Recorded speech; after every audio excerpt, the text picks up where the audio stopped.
Well, today we're basically kicking off the second or third day of the CSU strike and of the departmental strikes that are still going on.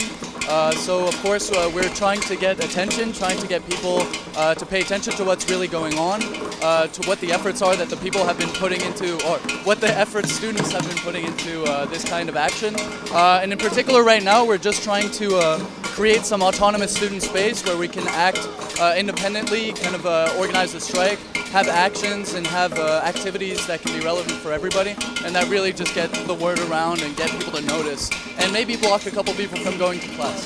This whole movement is kind of about liberating ourselves from the control of the government, of corporate interests in general.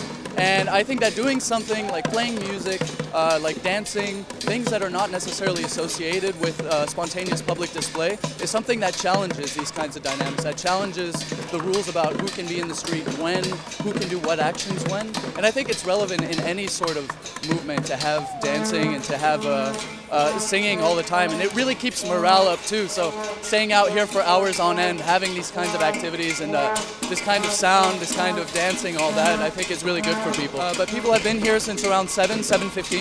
So yeah, that's about the time it started, I think. Well, I was really happy at the show of support yesterday. I think all of us were, as students. The fact that most newspapers reported that there were less students than there were regular people, quote unquote, I think is a big success, and the fact that it was over 30,000 people just shows to what extent we have popular support. And I think that's only going to grow, and we'll see that at the demonstration on Thursday. Surely there'll be much higher numbers even than there were, I think, this Sunday. So I think it's one of those aspects that's really going to help us to win this struggle that we're in, and that many of us have been in for the long run. We're from the dance program, and we are part of the student strike, and we're in support of it. And so every morning at 8 a.m. we have a technique class. And so since we are boycotting our classes in support of the strike, we're trying to have an alternative technique class outside so that all those people who maybe have been going to technique could come join us, so that we provide alternatives for everyone to participate in the student strike. Because it's only together that it will really be effective. People have been out here since 7 a.m.